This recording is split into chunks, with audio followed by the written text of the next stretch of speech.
Hi, so this is another vlog video, which the video before this was like a quick kind of post of my game, because I was just trying to demonstrate like companion stuff, but get to the vlog. The purpose of this vlog, I'm going to try to stay on topic, is going to be self-advocacy and, like, motivation type stuff, like motivators, really, a lot of times you do your own self-advocacy. Self-advocacy. An advocate would be someone who is kind of like a representative for you that would help voice your. In fact, let me look this up. That definition real fast, so I have exactly what it means. Advocacy. Webster Dictionary. Advocate. Advocate. Okay, an advocate is a person who argues for or supports a cause or policy. Another would be a person who works for a cause or group. And the third would be a person who argues for the cause of another person in a court of law. Um, or like you can advocate for somebody, you don't necessarily be in court. But a lot of times what I find, sometimes people don't know how you actually feel. Because I myself, I give a poor interpretation or explanation of how I feel or what I want. Sometimes, like, what I say is just pops in my head and no filter. I just spout it off. But I really mean something different. So I'd have to advocate for myself something entirely different. So I get my point across and get the help that I want. So,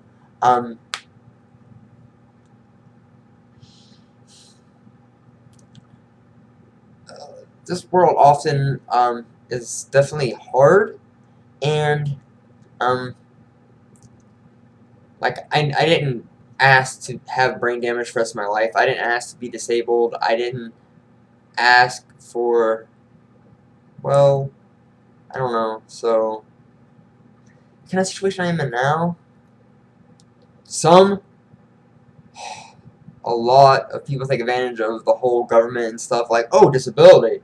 And then they, I don't know how they do it, but uh, they make it, I don't know, they seem to have a lot of stuff, and they probably do a lot of shady shit that's under the table, but they get away with it. And there's someone like, well, okay, let's say someone who's high functioning disabled, what is what they label me. So myself, for an example, uh, I don't want to stay like this, but I kind of have to because I can't get to the Social Security office and say, hey, I don't want any more money from you guys. I think it's stupid, so just cut me off completely. Because there are days where I struggle with depression where getting out of bed, getting out of my apartment, getting just up is just something that takes everything in me just to take one step at a time, just to go through, because I've been noticing a lot of pain and stuff, and like just in joints, and it sucks. So, just so I probably don't advocate or motivate myself the best because just get a shit ton of depression. It's just like sinks you down, and it's just like I can't ask for help. Christian friends tell me to pray about it. What would God do? Um, or mainly the typical one is to pray about it. It's like, or they'll pray for me. They'll pray for me. That's one that kind of pisses me off. I just want to stab them in the fucking eyes. Because it's like, wait, okay, you're gonna pray for me, but you're not actually gonna help me. Because God is great. God helps, but He doesn't come down and help me understand things better. He may send me a sign. He may, but if He sends me a sign, I'm not necessarily sure I'm gonna take the time to read it because, like, it's bad enough that I'm slow already and I, can't hurry up. So if I'm doing something, if I'm out of my apartment, I'm usually focused on something. I'm set on a goal, so I try to get to that point. So if God has a sign and I have to sit there and read it, and then I'm gonna forget it anyways because brain damage, memory sucks. So it's like, I don't know, trying to get my point across and stuff to convey my feelings to people can be very frustrating. Because, okay, I did the Christian friends. The non-Christian friends, well, I have like one friend in Florida. We had used to have cool talks in the bar. She was atheist, or she is atheist, and, you know, I'm religious. Psh, whatever. Just because I accepted Jesus in my life, I'm religious. We'd have cool talks. We talk about, you know, music, life, our day, our week, and it was really cool. We had beer, we had wings. It was cool. My other friends that I used to have for the car accident, they kind of aren't around, so it's like I have nobody. So it's like no one to really go to. That kind of sucks. So then he just gets that.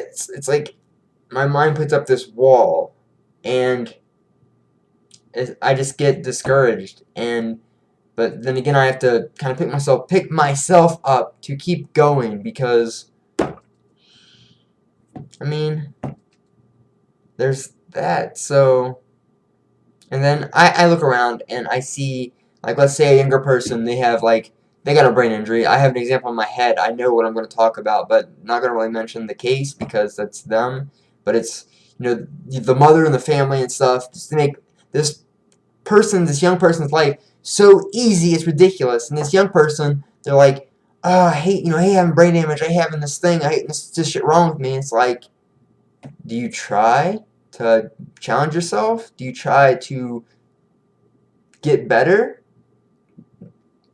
Generally, they're in a snug, comfortable place where things are easy for them, and they don't want to do anything. So sometimes we have to go out and get out of our little comfort boxes. And I blame the fucking parents, because parents are fucking stupid. Okay, sure, your child is young and they're disabled and or whatever, and you want to take care of them, but you taking care of your child so much they don't do anything, you are actually crippling them and possibly eventually killing them because they can't do anything for themselves or think they can do anything for themselves.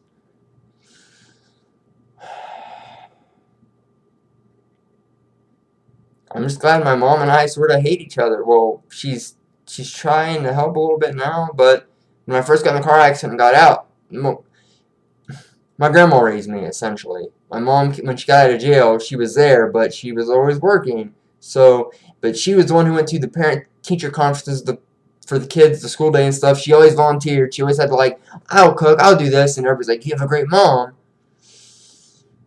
But when I was home, she was always working. So, my grandma raised me. So when I lost my grandma, my mom and I never had a relationship to really go on. So it was kind of like she went to work, she paid the bills and stuff. I went to school, and because I was in high school, and well, when I didn't skip, which she didn't really know about until one day, hey, you're old enough now, you're going to court. And my mom got a letter, and that's when she's like, oh. So, yeah, so when I had the car accident, my mom really never had that, oh, I have to, nurture him and stuff and, like, make sure everything's easy for him because it was just whatever. Mom and I got in a fight after the car accident, and which led to me walking, which is really awesome. And then got my own place, but my mom kind of like shipped me off like to places. My grandpa's for a week, my one uncle's for a week, and then my other uncle's when I started school back. I lived with him until I got my own apartment. So I like was thrown in a fire. So I had to learn about this whole really being my own advocate thing a lot. So a lot of times in life, when life throws you a curveball, you have to like learn these things. Like people have given me papers and stuff of all this kind of information that would help, brain injury people and stuff. Like I may bookmark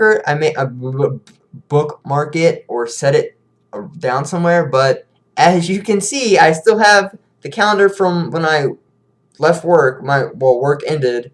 Let's see, September. Pretty sure that chair is filled, or well, it's got some hoodies on the bottom because I'm like, take hoodies off and just throw them there. But it's filled with the stuff from, well, and the couch.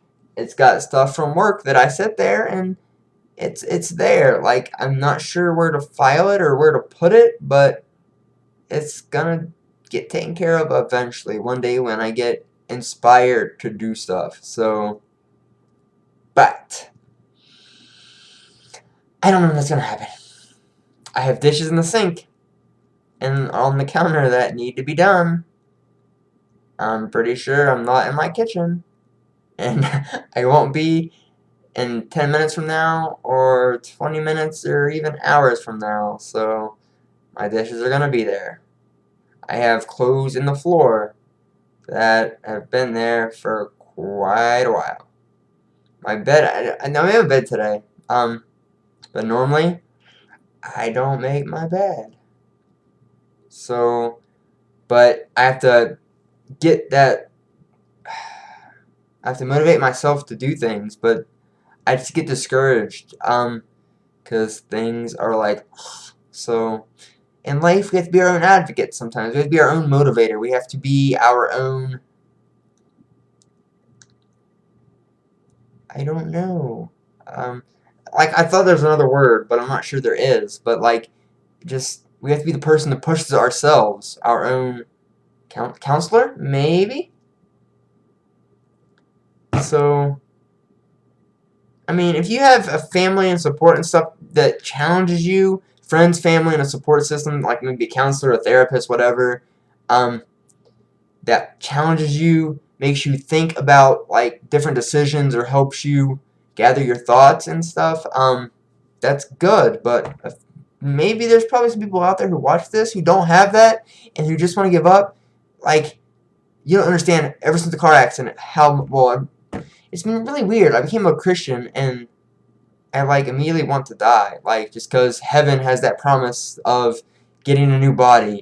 And I have so many questions for Jesus that I can write on paper, I can pray about, but he doesn't answer. So I want to, talk to him face to face and be like, okay, why do I have body hair? Because that's weird. But like, not getting questions, but I'm just like, just example, those things. But there's been Christians just wanted to die, like, but at the same time, even when I get really sad and discouraged, like, I just want to give up. I want to die. I want to throw it all away.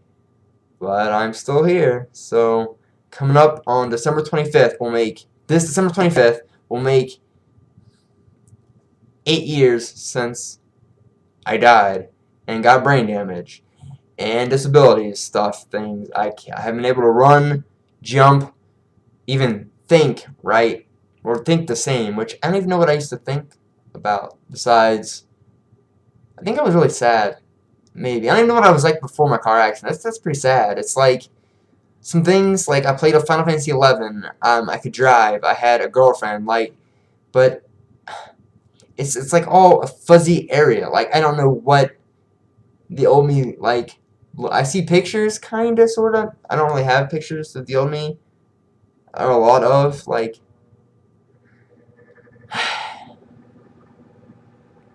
but there's a lot of days that I don't want to face life. I don't want to keep going because it's so discouraging and depressing. But I have to keep going. So, because people don't. When I first became a Christian, people wanted to listen to what I had to say. They wanted me to speak at groups and stuff. And then I got closer with my walk. Not, I can't really say that because people will be like, "Well, you're close to your walk with Jesus." I call bullshit on that.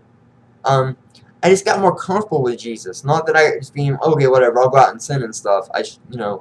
It's that I kind of understood better what he was about love, about treating people with decency, with kindness, and then showing them possibly, the error of their ways, the forgiveness of sins, which is really cool, because everybody sins. I don't care who the fuck you are.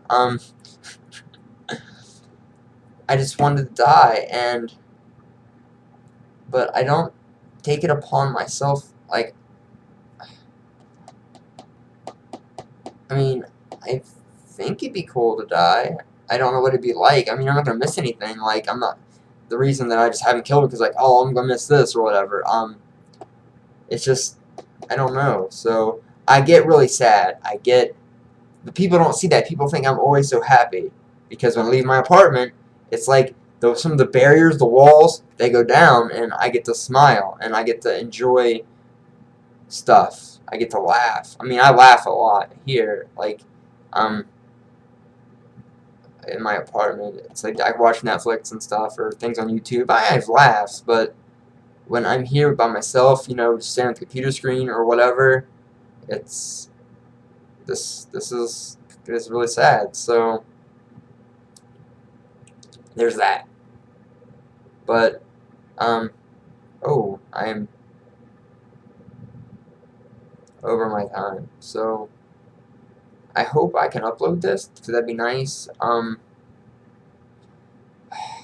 think I figured out how to upload longer videos. I have to save them first with Adobe, and then because I can't upload videos that are only 15 minutes on Adobe, I have to save them and then upload them on YouTube. I think that's how it works. But yeah, long story short, I guess if you have a person with a disability and you are listed as high functioning or whatever, or you want something more, and maybe your parents baby the fuck out of you and you're sick of it, let them know.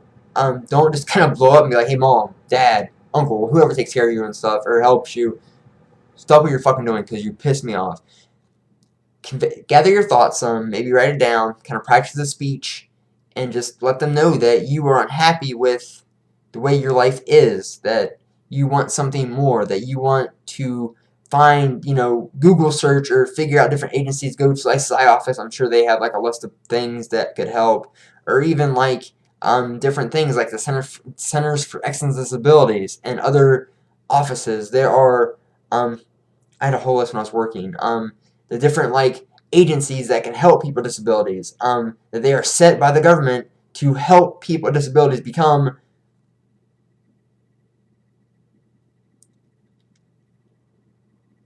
something.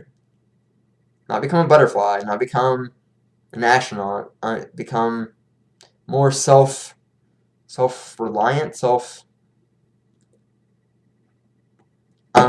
there's that. So just don't give up, because,